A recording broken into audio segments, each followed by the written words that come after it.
የእግዚአብሔር የአምላካችን ቃል እንደዚህ ይላል። ኢሳይያስ ምዕራፍ 43 ቁጥር 19 ላይ እነሆ አዲስን ነገር አደርጋለሁ፣ እርሱም አሁን ይበቅላል፣ እናንተም አታውቁትምን?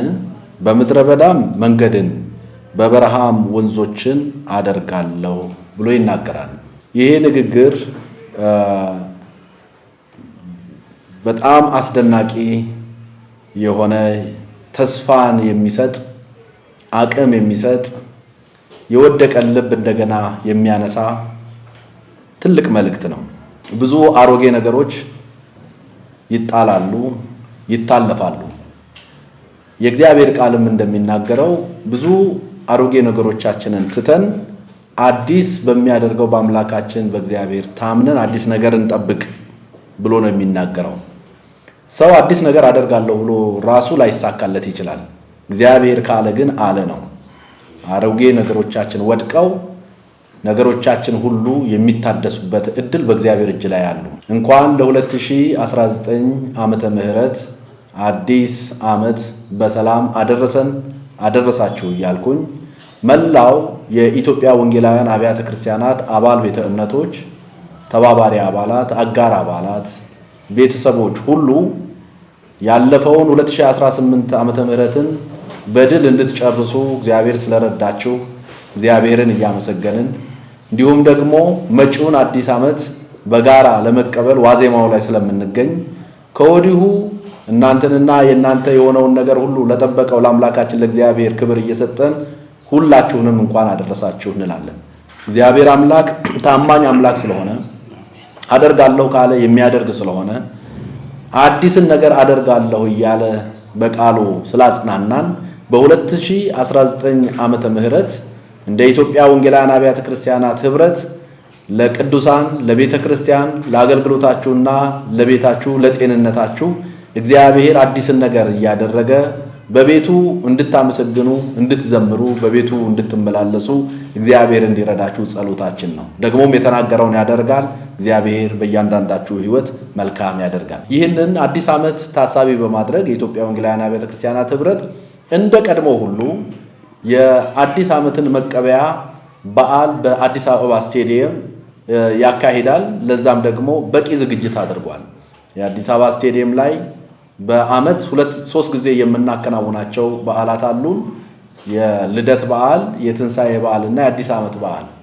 አሁን ከጥቂት ቀናት በኋላ የአዲስ ዓመትን በዓል ሁላችንም አደባባይ ላይ ወጥተን እግዚአብሔር አምላካችንን ከዘመን ወደ ዘመን ስላሻገረን የምናመሰግንበት ያለፈውን ዓመትም ደግሞ ከክፉ ስለጠበቀን ሀገራችንን ስለጠበቀ ህዝባችንን ስለጠበቀና ስለባረከ የምናመሰግንበት እንዲሁም ደግሞ ባለፈው 2018 እንደ ሀገርም እንደ ቤተ ክርስቲያንም ብዙ ክስተቶችን ያሳለፍንበት ዓመት ስለሆነ እነዛን እየቆጠርን እግዚአብሔር ስላደረገልን በጎ ነገር ለእግዚአብሔር ምላሽ የሚሆን የጸሎት፣ የምስጋና፣ የዝማሬ ክቡር የሆነውን የእግዚአብሔርን ቃል በመስማት ህብረት የምናደርግበት ጊዜ ይኖረናል። እግዚአብሔር አምላካችን ስሙ የተመሰገነ ይሁን። በዛ በአደባባይ ላይ በሚኖረን አገልግሎት እንደተለመደው ሁሉ ያው ቅዱሳን ታውቃላችሁ የኢትዮጵያ ወንጌላውያን አብያተ ክርስቲያናት ህብረት ለህብረቱና ለቅዱሳን የእግዚአብሔርን ሐሳብ የሚያስተናግዱ አገልጋዮችን ሬሌቫንት የሆነ የጊዜውን መልእክት ይዘው የሚቀርቡ በጸሎትም ቢሆን በዝማሬ እንዲሁም ክቡር የሆነውን የእግዚአብሔርን ቃል በመስበክ የሚታወቁ አገልጋዮችን ከሀገር ውስጥም ከሀገር ውጭም መጥተው እንዲያገለግሉ ጋብዘናል። በዛ መድረክ ላይ የተወደዱት አባታችን ቄስ ዶክተር ቶሎሳ ጉዲና ይኖራሉ።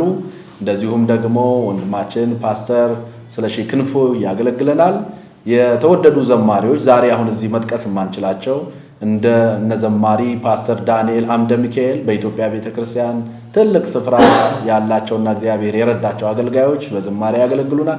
ሌሎችም የወንጌላውያን አብያተ ክርስቲያናት ዘማሪዎች እንዲሁም በጸሎት የሚያገለግሉን አገልጋዮች ይኖራሉ።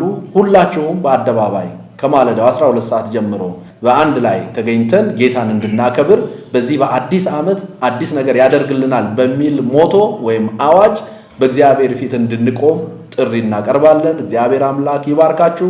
በድጋሜ እንኳን አደረሰን እላለሁ።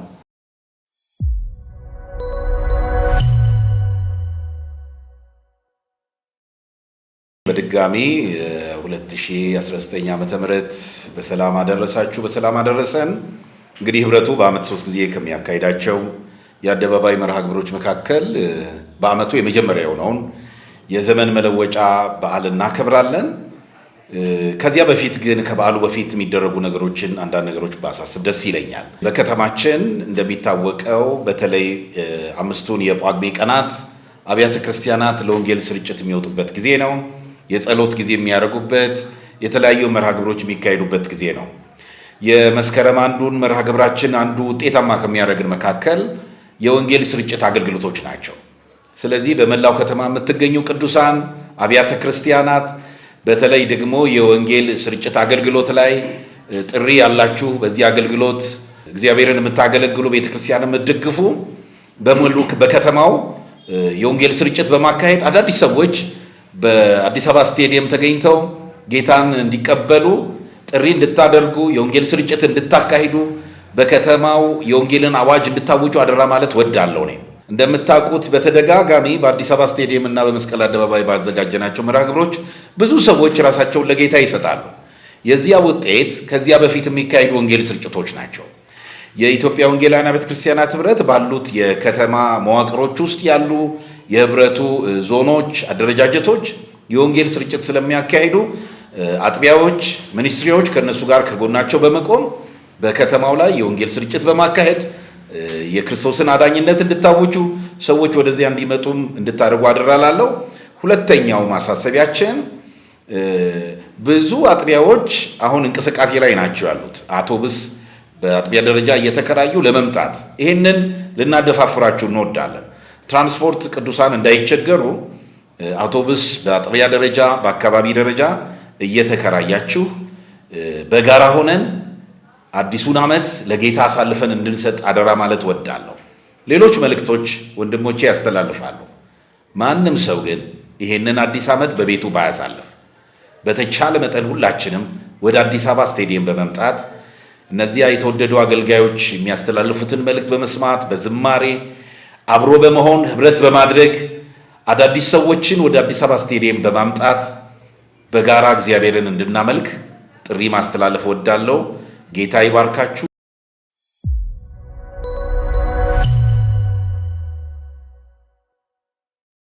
የተወደዳችሁ የእግዚአብሔር ቤተሰቦች ሰላም ለእናንተ ይሁን። እንኳን ለ2019 ዓመተ ምህረት ለአዲስ ዓመት እንኳን እግዚአብሔር አደረሳችሁ እያልኩ የኢትዮጵያ ወንጌላውያን አብያተ ክርስቲያናት ህብረት እንደ ሀገር እንኳን ብዙ የጸለየባቸው አጀንዳዎች ነበሩ። እነዚህ የጸሎት ርዕሶችም ጭምር በእግዚአብሔር ዘንድ ተሰምተው እግዚአብሔር በድልም ጭምር ስላሳለፈን ብዙ የለምናቸው ነገሮችን እግዚአብሔር ስለሰማን በዚህ በፊት ለፊታችን ባለው መስከረም 1 በአዲስ አበባ ስቴዲየም በሚደረገው ፕሮግራም እግዚአብሔርን በልዩነት የምናመሰግንበትም ቀን ይሆነናል። እንደገናም ደግሞ ዓመቱንም ጭምር ለእግዚአብሔር አሳልፈን እንሰጣለን። አሁን ክቡር ፕሬዝዳንታችን እንደገለጹ በመሪ ጥቅሱ ቃል ላይ እግዚአብሔር አዲስ ነገር አደርጋለሁ ካለ እግዚአብሔር ነውና ያደርጋል። ይሄ የሰው ቃል አይደለም፣ የእግዚአብሔር ቃል ነው። እሱም አሁን ይበቅላል አለ። ይሄንንም ለመስማት ከዛም አልፎ ተርፎ እዚህ ቃል ውስጥ በምድረ በዳ መንገድን ይላል። ምድረ በዳ በሆነ ጉዳያችን ላይ ጭምር እግዚአብሔር መንገዶችን የሚያሳየን እንደገናም ደግሞ በበረሃም ወንዞችን ይላልና የእግዚአብሔርን ቃል ከመስማት አንጻር ህብረት የምናደርግበት መልካም ጊዜ እግዚአብሔር ይሰጠናል። በጣም የተወደዱ በወንጌላውያን አብያተ ክርስቲያናት ዘንድ መልካም ምስክርነት ያላቸው አገልጋዮች ይገኛሉ። በዚህ መተን በእግዚአብሔር ፊት እንድንሆን እንደ ወንጌላውያን አብያተ ክርስቲያናት ህብረት ጥሪ እናስተላልፋለን።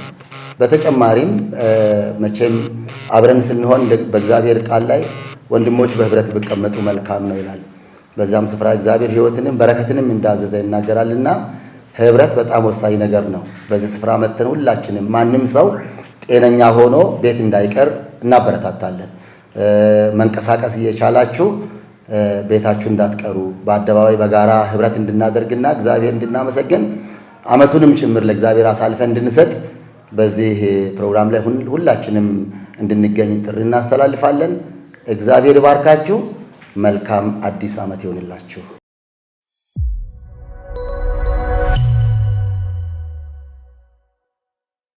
በጣም አመሰግናለሁ።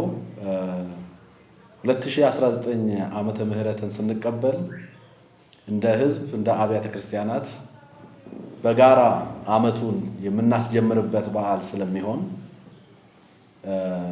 ወገኖች ሁሉ አንድ ላይ የምንሰበሰብበት ይህንን እድል እንዲጠቀሙበት በአንክሮ ጥሪ ማቅረብ እፈልጋለሁ። እንደሚታወቀው በዓሉ በሰንበት ላይ አይደለም የዋለው፣ አርብ ቀን ነው። አርብ ማለዳ ከ12 ሰዓት ጀምሮ ወገኖች ሁሉ ወደ አዲስ አበባ ስቴዲየም እንድትተሙ በዚህ አጋጣሚ ጥሬን አቀርባለሁ። ማለዳ 12 ሰዓት ጀምረን 5 ሰዓት አካባቢ የምናጠናቅቀው በዓል ስለሆነ ቀሪ የበዓል ከቤተሰብ ጋር ከወዳጅ ከዘመድ ጋር የሚኖረውን ህብረት አይነካብንም። ስለዚህ መኪና ያላችሁ በቂ ፓርኪንግ መኪና ማቆሚያ ቦታዎች አሉ እንደሚታወቀው ስቴዲየሙ ዙሪያ። እንዲሁም ደግሞ ባስ ቅድም እንደተጠቀሰው ተከራይታችሁ የምትመጡ ወገኖች ጌጠኛ ልብሶቻችሁን ለብሳችሁ የአጥቢያ ኳይሮች ልብሶቻችሁን ለብሳችሁ እንደተለመደው ያንን ጌጠኛ ልብስ ለብሳችሁ ጌታን አብረን እንድናከብር ለሁሉም አዲስ አበባ ላላችሁ የህብረቱ አባል ቤተ እምነት ዘማሪዎች እና መዘምራን ይህን ጥሪ እናቀርባለን። የምስጋና በዓል ስለሆነ ከዚሁ ጋር ተያይዞ የተነሳው ጥያቄ የጳጉሜን ወር አስመልክቶ የወንጌል ስርጭትና የጸሎት ሳምንት ወራችን ነው ብለናል። ይህንን የምናደርገው ለወንጌላውያን እንደ ልማድ የያዝነው ጥሩ የሚበረታታ ባህል ነው። የጳጉሜን ወር ወገኖች ቤተሰብ ከቤተሰቡ ጋር ወዳጅም ከወዳጁ ጋር ተጠራርቶ ይጸልያል። ጸሎትን በጣም እናበረታታለን። ስለዚህ ያችን 5 ቀናት የጳጉሜን ወር ከዳር እስከ ዳር የኢትዮጵያ ወንጌላውያን አብያተ ክርስቲያናት መዋቅር ውስጥ የምትገኙ የክልል መዋቅሮች፣ የዞን መዋቅሮች፣ የአካባቢ ህብረትና የከተማ ህብረቶች ሁሉ በየአጥቢያዎቻችሁ ያንን የጸሎት መርሃ ግብር ስራ ላይ እንድታውሉ ታደራ እንላለን። በጸሎቱ ሰዓት የምንጸልይባቸው በርካታ ርዕሶች አሉ። ከዚህ በፊትም ይህንን ሰርኩላር በሆነ መልእክት አስተላልፈናል። በሀገራችን ስለ ሀገራችን ሰላም እንድንጸልይ ተከባብሮ በህብረት እግዚአብሔርን የምናመሰግንበት የዜግነት ግዴታችንን በተመለከተ ሁሉ ሰው ለሀገር ሰላም እንዲጸልይ፣ እንዲሁም ደግሞ ከሀገር ውጪ የኢትዮጵያውያንን የህይወት ውጣ ውረድ እናውቃለን። የደቡብ አፍሪካ የሚገኙ ህዝቦቻችን ስደተኛ ጠል በሆኑ ማህበረሰቦች ብዙ ዝርፊያ፣ እንግልት፣ ድብደባ ከዛም ሲያልፍ ግድያ ሁሉ እየተፈጸመባቸው አስክሬን እየተቀበልን እያዘንን እየቆዘምን ያለንበት ጊዜ ነው። ስለዚህ በደቡብ አፍሪካ የምትገኙም ኢትዮጵያ ውስጥ የምትገኙ የወንጌላውያን ማህበረሰብ ስለ እነዚህ ወገኖች እንድንጸልይ፣ እዛም ሲያልፍ በአውሮፓና በኤዥያም ባህር አቋርጠው በረሃ አቋርጠው የሚሄዱ ወገኖች በተለያየ አደጋ በረሃ ውስጥ የሚቀሩበት አጋጣሚም አለ። ምድራችን ሰላም ነች። ምድራችን የበረከት ምድር ነች። ስለዚህ ምድራችን ሀገራችን ውስጥ ሰርተን ለመኖርና ለመለወጥ የሚያስችሉ እድሎች እየተፈጠሩ ስለሆነ ህዝባችንም ራሱን ለእንደዚህ አይነት አደጋ አሳልፎ እንዳይሰጥ ወጣቶቻችንን ልጆቻችንን እየመከርን ልጆቻችንም ይህንን ምክር እንድትሰሙን አደራ እንላለን። ከኢትዮጵያ የተሻሉ ሀገሮች እንዳሉ ቢታመንም በአሁኑ ሰዓት ግን ኢትዮጵያ ትልቅ ተስፋ ያላት ሀገር ነች። በብዙ አቅጣጫ በሰላም እንድንኖር እግዚአብሔር ሀገራችንን ሰላም እንዲያደርግልን፣ ወጣቶቻችን ልጆቻችንም ደግሞ ሰርተው የሚለወጡባት ሀገር እንድትሆን በጾም በጸሎቱ እንድታስቡ አደራ እላለሁ። እንዲሁም ከዚሁ ጋር ተያይዞ የአየር መዛባት በተለያየ አካባቢ ጊዜውን ያልጠበቀ የዝናብን እጥረት እየገጠመን ያለው ቅዱሳን በጸሎታችሁ ይህንን የጌታን ፊት በመፈለግ የእግዚአብሔርም ቃል እንደሚናገረው ሕዝቤ ራሱን አዋርዶ ቢጸልይ ሰማይን እከፍታለሁ ለምድርም ጠልን እሰጣለሁ ይላል እግዚአብሔር እና በዚህ መንፈስም ድርቅ ባላባቸው አካባቢዎች ላይ እግዚአብሔር ጠሉን እንዲሰጠን ወቅቱን የጠበቀ ዝናብ እንዲሰጠን እንድንጸልይ አደራ እንላለን። ከጸሎቱ ጎን ለጎን የወንጌል ስርጭት የኛ ምልክታችን ነው።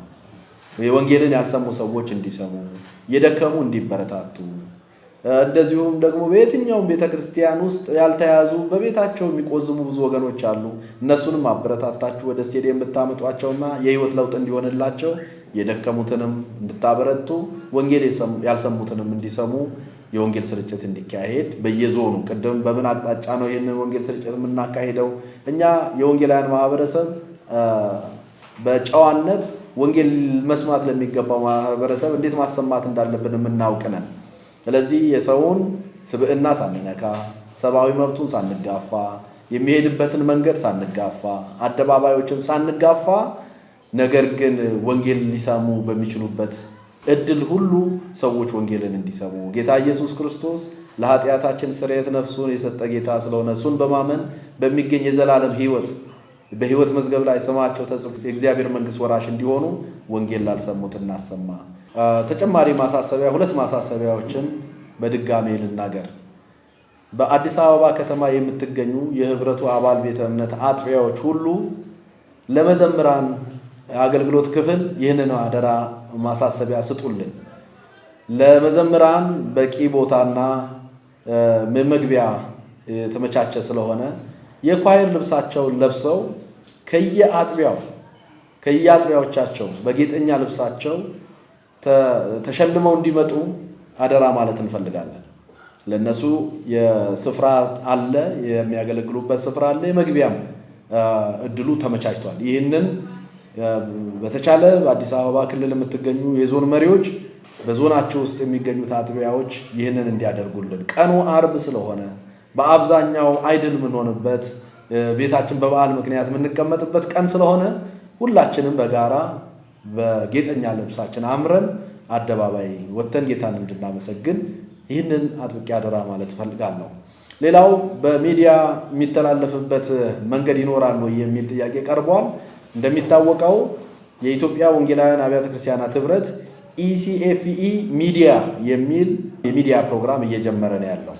በዕለቱም የኢሲኤፍኢ ሚዲያ ቀጥታ ስርጭት ስለሚያስተላልፍ ምናልባት ከሀገር ውጭ ያላችሁ ክፍለ ሀገር የምትገኙ በበዓሉ ላይ በምንም አጋጣሚ ለመገኘት እድሉ የሌላችሁ የኢሲኤፍኢ ሚዲያን እንድትከታተሉ በዩቲዩብ በፌስቡክ ስርጭቱ ስለሚካሄድ ይህንን እንድትከታተሉ በዚሁ አጋጣሚ ገልጻለሁ። እግዚአብሔር ይባርካችሁ።